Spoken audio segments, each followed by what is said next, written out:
Governor साहब और स्वामी जी से प्रबंधक कमेटी की ओर से प्राप्त करें। प्रविंदर बहल जी, ललित गुप्ता जी और राजेश विज जी से निवेदन है कि वो भी मंच पर पधारने की कृपालता करें।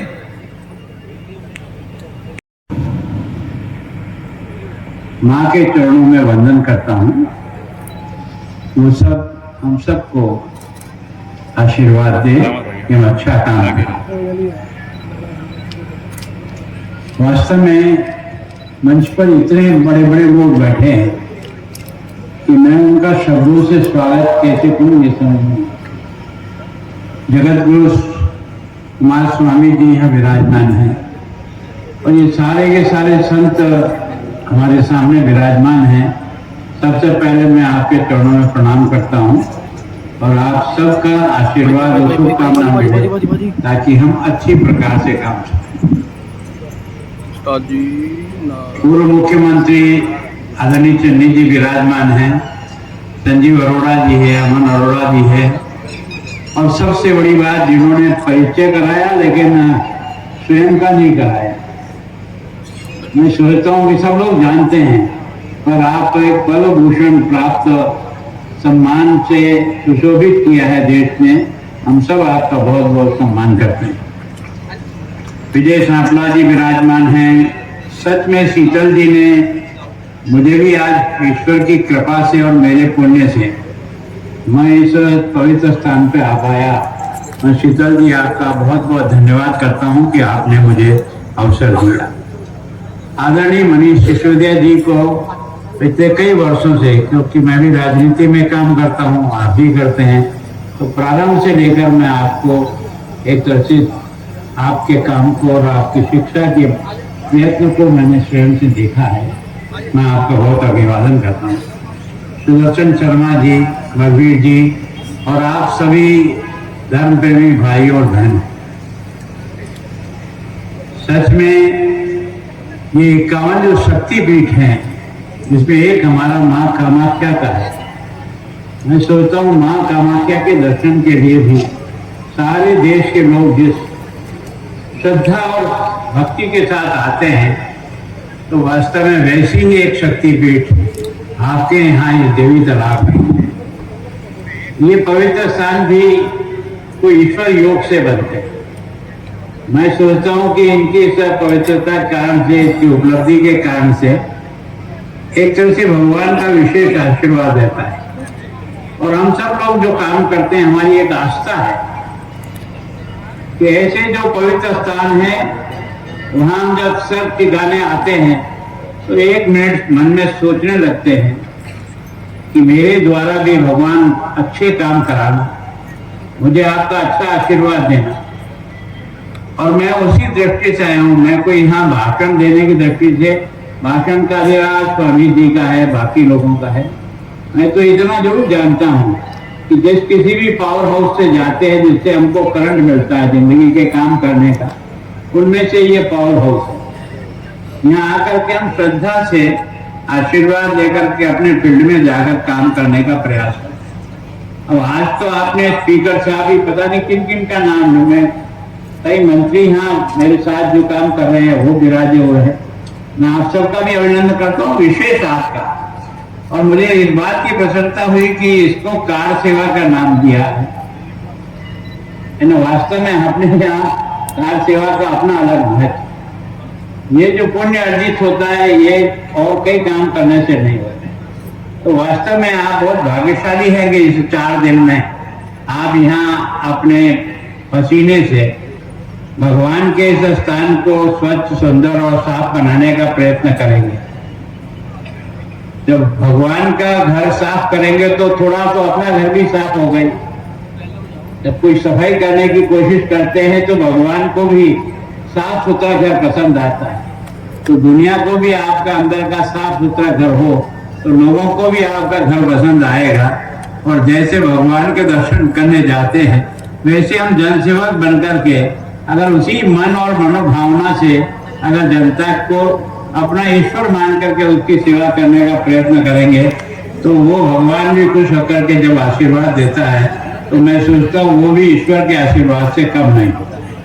ये सौभाग्य है वास्तव में मेरा भी और शीतल जी आपको और आपकी टीम को मैं बहुत धन्यवाद देता हूँ कि आज आपने इस स्थान की पवित्रता को हम सब लोगों की यहाँ उपस्थिति से एक तरह से आने वाली संतति को एक रास्ता दिखाने का कोशिश किया है कि हम चाहे कितने भी बड़े पद पर बैठ जाएं, लेकिन भगवान के बिना आशीर्वाद के हमारी भी जिंदगी नहीं चलती है, हमको भी जिंदगी के रास्ते नहीं दिखाई देते।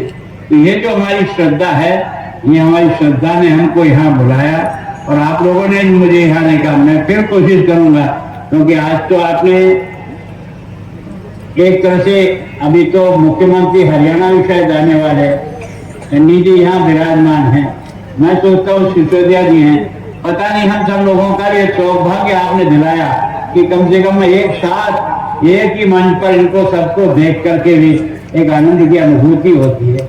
और समाज भी हमसे उम्मीद करता है कि विचार आपके अलग अलग हो सकते हैं लेकिन काम सबका एक ही है, देश की जनता की सेवा करना, ईमानदारी से काम करना, पूरे परिश्रम से काम करना, क्योंकि जिंदगी दोबारा मिलेगी कि नहीं मिलेगी कोई गारंटी नहीं है कि उसका क्या होने वाला। तो ऐसे पवित्र अवसर पर मैं इतना ही आपको विश्वास, मैं महामहिम नहीं हूँ, मैं आपका एक सेवक हूँ। मुझे जिस पद पर आपने बिठाया है, जिस भावना से बिठाया है, मैं उसको पूरा करने का प्रयत्न कर रहा हूँ और भी आपका आशीर्वाद देगा तो अच्छा से अच्छा करने का प्रयत्न करूंगा। माँ के चरणों में वंदन करके उससे यही एक तरह से आशीर्वाद चाहता हूँ कि हम अच्छे ढंग से सेवक बन करके जनता के मालिक बन के नहीं, जनता के सेवक बन के काम कर सकें। ये आशीर्वाद आपकी तरफ से हमें जरूर मिले ताकि हम इस पवित्र स्थान से कुछ नई ऊर्जा लेकर, नया जोश लेकर के अपने काम को आगे बढ़ा सके।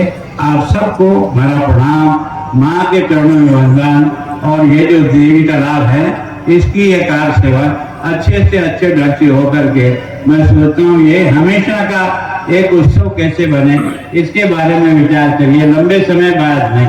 मैं सोचता हूँ एक निश्चित समय पर, निश्चित तारीख को ये निश्चित रूप से ये कार्यक्रम वर्ष में एक बार कैसे हो ताकि हमारे बच्चे इससे संस्कार लेकर के जीवन में कुछ सीख पाए। आप सबका बहुत बहुत धन्यवाद। ਜਿਹੜੀਆਂ ਵਡਮੁੱਲੀਆਂ ਸੰਸਥਾਵਾਂ ਨੇ ਉਹਨਾਂ ਨੂੰ ਸਮੇਂ-ਸਮੇਂ ਸਿਰ ਖਤਮ ਕਰਨ ਲੱਗੀਆਂ। ਬਹੁਤ ਸਾਰੇ ਇੰਸਟੀਟਿਊਸ਼ਨਸ ਨੂੰ ਢਾਹ ਹੈ ਜਿਹੜੀ ਉਹ ਲਾ ਚੁੱਕੀ ਹੈ, ਜਿਹੜੀਆਂ ਕਿ ਇੰਡੀਪੈਂਡੈਂਟ ਇੰਸਟੀਟਿਊਸ਼ਨਸ ਹੋਇਆ ਕਰਦੀਆਂ ਸੀਗੀਆਂ ਤੇ ਦੇਸ਼ ਦਾ ਮਾਨ ਸਨਮਾਨ ਹੋਇਆ ਕਰਦੀਆਂ ਸੀਗੀਆਂ। ਸੋ ਇਸ ਕੰਟੈਕਸਟ ਦੇ ਵਿੱਚ ਪੀਯੂ ਦੇ ਉੱਪਰ ਵੀ ਉਹਨਾਂ ਨੇ ਹੱਥ ਪਾਇਆ ਔਰ ਖਾਸ ਤੌਰ 'ਤੇ ਜਿੱਥੇ ਪੰਜਾਬ ਤੇ ਪੰਜਾਬੀਆਂ ਦੀ ਗੱਲ ਆ ਜਾਂਦੀ, ਪੰਜਾਬੀਅਤ ਦੀ ਗੱਲ ਆ ਜਾਂਦੀ ਹੈ, ਉਦੋਂ ਤਾਂ ਪਤਾ ਨਹੀਂ ਕੀ ਨਫ਼ਰਤ ਇਹਨਾਂ ਦੇ ਮਨ ਦੇ ਵਿੱਚ ਜਾਗਦੀ ਹੈ ਭਾਜਪਾ ਤੇ ਕੇਂਦਰ ਸਰਕਾਰ ਦੇ ਕਿ ਪੰਜਾਬ ਤੇ ਪੰਜਾਬੀਅਤ ਦੇ ਮਾਨ ਸਨਮਾਨ ਨੂੰ, ਅਣਖ ਨੂੰ ਸੱਟ ਲਾਉਣ ਦਾ, ਠੇਸ ਲਾਉਣ ਦਾ ਕੰਮ ਹੈ ਜਿਹੜਾ ਉਹ ਬਾਰੋ-ਬਾਰ ਕਰਦੇ ਨੇ। ਪਰ ਮੈਂ ਇੱਕ ਗੱਲ ਸਪਸ਼ਟ ਕਰ ਦੇਣੀ ਚਾਹੁੰਦਾ ਕਿ ਜਿੰਨਾ ਮਰਜ਼ੀ ਅੱਡੀ ਚੋਟੀ ਦਾ ਜ਼ੋਰ ਲਾ ਲੇ ਕੇਂਦਰ ਸਰਕਾਰ ਔਰ ਭਾਜਪਾ, ਪੀਯੂ ਪੰਜਾਬ ਦੀ ਧਰਤੀ 'ਤੇ ਬਣੀ ਹੋਈ ਇੱਕ ਪ੍ਰੀਮੀਅਰ ਸੰਸਥਾ ਹੈ। ਇਹਦੇ ਨਾਲ ਕਿਸੇ ਵੀ ਤਰੀਕੇ ਦੀ ਛੇੜਛਾੜ ਜਾਂ ਘਾਣ ਕਰਨ ਦੀ ਕੋਸ਼ਿਸ਼ ਜੇ ਕੋਈ केंद्र सरकार करेगी तो उन मुंह तोड़ों जवाब देता। अच्छा अमन जी एक बहुत इंपॉर्टेंट है क्योंकि बिहार में इलेक्शन ज़रूर है लेकिन बिहार की फैमिली आज जलंधर प्रेस कॉन्फ्रेंस करती है, पंजाब सरकार से, पंजाब पुलिस से मदद मांग रही है। हालांकि FIR दर्ज हुई थी पटियाला में, ITBP का जवान था, उसने सुसाइड किया था और बिहार का जो इंस्पेक्टर था उस पर उसने आरोप लगाए थे जो FIR पटियाला में दर्ज हुई है, तो उसे लेकर क्या एक्शन लिया जाएगा? देखिए अभी इसकी मेरे को 100% जानकारी नहीं है, जो आपसे पता चला जो भी हुआ मैं लोकल जो पुलिस है उसको या DGP में बोल दूंगा, जो भी as per law of land जो भी कार्रवाई बनती होगी वो जरूर होगी। तरनतारन उपचुनाव में इस बार राजा वड़िंग का नाम तो काफी सुर्खियों में रहा है, इसको किस तरह देखोगे? अब प्रताप बाजवा पर भी नोटिस लिया गया है। नाम ऑल फॉर रॉन्ग रीजंस, मैं उनके इस बयान की, जो उन्होंने हमारे दलित भाईचारे के लोगों के ऊपर एक गंदी घटिया टिप्पणी की है, उनकी जात पात के ऊपर, उनके रंग भेद के ऊपर, उनके काम करने के कारण, जिवें गुरु साहब ने कही दसा नौ की किरत करके खानी चाहिए है। कोई काम वड्डा नहीं होंदा, कोई छोटा नहीं होंदा। जिस तरीके की हल्की घटिया मानसिकता ਦੇ ਨਾਲ ਉਹਨਾਂ ਨੇ ਬਿਆਨ ਦਿੱਤਾ, ਪੂਰੇ ਦੇ ਪੂਰੀ ਮੈਂ ਸਮਝਦਾ ਕਿ ਕਾਂਗਰਸ ਨੂੰ ਇਹਦੇ ਲਈ ਮਾਫੀ ਮੰਗਣੀ ਚਾਹੀਦੀ ਹੈ ਔਰ ਸਖਤ ਤੋਂ ਸਖਤ ਕਾਰਵਾਈ ਰਾਜਾ ਵੜਿੰਗ ਦੇ ਖਿਲਾਫ ਹੋਣੀ ਚਾਹੀਦੀ ਹੈ। ਕੋਈ ਤਰੀਕਾ ਥੋੜ੍ਹੀ ਹੈ। ਸਾਡੇ ਗੁਰੂ ਸਾਹਿਬ ਨੇ ਇੰਟਰਨੈਸ਼ਨਲ ਕਾਲਸ ਆ ਰਹੀਆਂ ਮਾਨਵੀਅਤ ਧਮਕੀਆਂ ਉਹਨਾਂ ਨੇ ਇਹ ਵੀ ਉਹਨਾਂ ਨੇ FIR ਦਰਜ ਕਰਵਾਈ ਹੈ ਕਿ ਉਹਨਾਂ ਨੂੰ ਪਾਕਿਸਤਾਨ ਤੋਂ ਆਤੰਕੀਆਂ ਨੇ ਕਾਲ ਕਰਕੇ ਜਾਨੋਂ ਮਾਰਨ ਦੀ ਦੇਖੋ ਇਸ ਤਰ੍ਹਾਂ ਹੈ ਕਿ ਮੈਨੂੰ ਇਹ ਲੱਗਦਾ ਹੈ, ਬਾਕੀ ਮੇਰੇ ਕੋਲ ਐਕਚੁਅਲ ਫੈਕਟਸ ਨਹੀਂ ਹੈਗੇ, ਉਹ ਪੁਲਿਸ ਤੋਂ DGP ਤੋਂ ਪਤਾ ਕਰ ਲੈਣਗੇ ਵੀ ਇਹੋ ਜਿਹੀ ਗੱਲ ਹੋਈ ਹੈ ਕਿ ਨਹੀਂ ਹੋਈ, ਪਰ ਮੈਨੂੰ ਇਹ ਲੱਗਦਾ ਹੈ ਕਿ ਆਪਦੀ ਉਸ ਗਲਤੀ ਨੂੰ, ਉਸ ਬੇਵਕੂਫੀ ਨੂੰ, ਉਸ ਹਲਕੇ ਔਰ ਛੋਟੇਪਣ ਨੂੰ ਲੁਕਾਉਣ ਦੀ, ਉਹਦੇ ਉੱਪਰ ਪਰਦਾ ਪਾਉਣ ਦੀ ਤੇ ਲੋਕਾਂ ਦਾ ਧਿਆਨ ਭਟਕਾਉਣ ਦੇ ਲਈ ਇਹੋ ਜਿਹੀ ਗੱਲ ਹੈ ਜਿਹੜੀ ਉਹ ਰਾਜਾ ਵੜਿੰਗ ਨੇ ਕੀਤੀ ਹੈ ਕਿ ਉਹਨਾਂ ਨੂੰ ਵੀ ਧਮਕੀ ਆ ਰਹੀ ਹੈ। ਮੈਂ ਸਮਝਦਾ ਕਿ ਇਹੋ ਜਿਹੀ ਗੱਲ ਕੋਈ ਹੋਣੀ ਨਹੀਂ ਹੈਗੀ, ਸਿਰਫ ਔਰ ਸਿਰਫ ਲੋਕਾਂ ਨੂੰ ਧਿਆਨ ਭਟਕਾ ਰਹੇ। ਹਾਲਾਂਕਿ ਵੜਿੰਗ ਉਹਨਾਂ ਦਾ ਬਿਆਨ ਸੀ ਕਿ ਉਹਨਾਂ ਦੀ ਇੰਟੈਂਸ਼ਨ ਇਦਾਂ ਨਹੀਂ ਸੀ ਕਹਿਣ ਦੀ।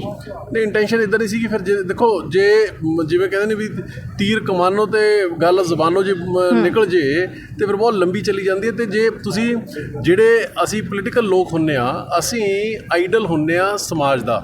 ਲੋਕ ਪੋਲੀਟੀਕਲ ਲੀਡਰਾਂ ਤੋਂ ਚੰਗੀਆਂ ਸਾਰਥਿਕ ਗੱਲਾਂ ਐਕਸਪੈਕਟ ਕਰਦੇ ਨੇ, ਤੇ ਤੁਸੀਂ ਇਹੋ ਜਿਹੀ ਵਾਹੀਆਤ ਗੱਲ ਕਰੋਗੇ ਤੇ ਮੁੜ ਕੇ ਮਾਫੀਆ ਮੰਗਣ ਵਾਲੇ ਪਾਸੇ ਹੋ ਜਾਓਗੇ। ਇਹ ਤਾਂ ਕੋਈ ਸਿਆਣਪ ਵਾਲੀ ਗੱਲ ਹੈ ਨਹੀਂ। ਸੋ ਮੈਂ ਉਹਨਾਂ ਨੂੰ ਵੀ ਬੇਨਤੀ ਕਰੂੰਗਾ ਤੇ ਕਾਂਗਰਸ ਪਾਰਟੀ ਨੂੰ ਵੀ ਬੇਨਤੀ ਕਰੂੰ ਕਿ ਆਪਦੇ ਇਹੋ ਜਿਹੇ ਬੇਲਗਾਮ ਬਦ ਜ਼ੁਬਾਨ ਲੀਡਰਾਂ ਨੂੰ ਕੰਟਰੋਲ ਦੇ ਵਿੱਚ ਰੱਖੋ। ਇਹ ਕੋਈ ਤਰੀਕਾ ਨਹੀਂ ਹੈ ਕਿ ਪਹਿਲਾਂ ਕਹਿ ਦਿਓ ਲੱਖਾਂ ਕਰੋੜਾਂ ਲੋਕਾਂ ਦੀਆਂ ਭਾਵਨਾਵਾਂ ਨੂੰ, ਉਹਨਾਂ ਦੇ ਮਾਨ ਸਨਮਾਨ ਨੂੰ ਠੇਸ ਮਾਰ ਦਿਓ, ਸੱਟ ਮਾਰ ਦਿਓ ਤੇ ਮੁੜ ਕੇ ਕਹਿ ਦਿਓ ਜੀ ਮੇਰੀ ਇੰਟੈਂਸ਼ਨ ਨਹੀਂ ਸੀਗੀ। ਪੰਜਾਬ ਸਰਕਾਰ ਕੋਈ ਐਕਸ਼ਨ ਨਹੀਂ ਆ ਰਹੀ ਜੀ, ਉਹਨਾਂ ਕਿਹੜੀ ਪਾਰਟੀਆਂ ਹੋ ਜਾਣ। ਦੇਖੋ ਮੈਂ ਮੰਨ ਕੇ ਚੱਲਦਾ ਕਿ ਪੰਜਾਬ ਦੇ ਲੋਕ ਔਰ ਖਾਸ ਤੌਰ ਤੇ ਤਰਨਤਾਰਨ ਦੇ ਲੋਕ, ਗੁਰੂ ਸਾਹਿਬ ਦੀ ਪਵਿੱਤਰ ਨਗਰੀ ਆ ਉਹ, ਔਰ ਅਸੀਂ ਆਪਦੇ ਕੰਮਾਂ ਨੂੰ ਲੈ ਕੇ 3.5 ਪੌਣੇ 4 ਸਾਲ ਦੇ ਵਿੱਚ ਜੋ ਪੰਜਾਬ ਸਰਕਾਰ ਨੇ ਮਾਨ ਸਾਹਿਬ ਦੀ ਅਗਵਾਈ ਵਿੱਚ ਕੰਮ ਕੀਤੇ ਨੇ, ਉਹਨਾਂ ਨੂੰ ਲੈ ਕੇ ਔਰ 3 ਵਾਰ ਦੇ ਸਾਡੇ MLA ਰਹੇ ਨੇ ਹਰਮੀਤ ਸਿੰਘ ਸੰਧੂ, ਉਹਨਾਂ ਦੀ ਪੋਪੂਲੈਰਿਟੀ ਨੂੰ ਲੈ ਕੇ ਔਰ ਸਾਡੇ ਵਰਕਰਸ ਵਲੰਟੀਅਰਸ ਦੀ ਮਿਹਨਤ ਜਦੋਂ ਦੇਖਦੇ ਹਾਂ ਤੇ ਮੈਂ ਮੰਨ ਕੇ ਚੱਲਦਾ ਕਿ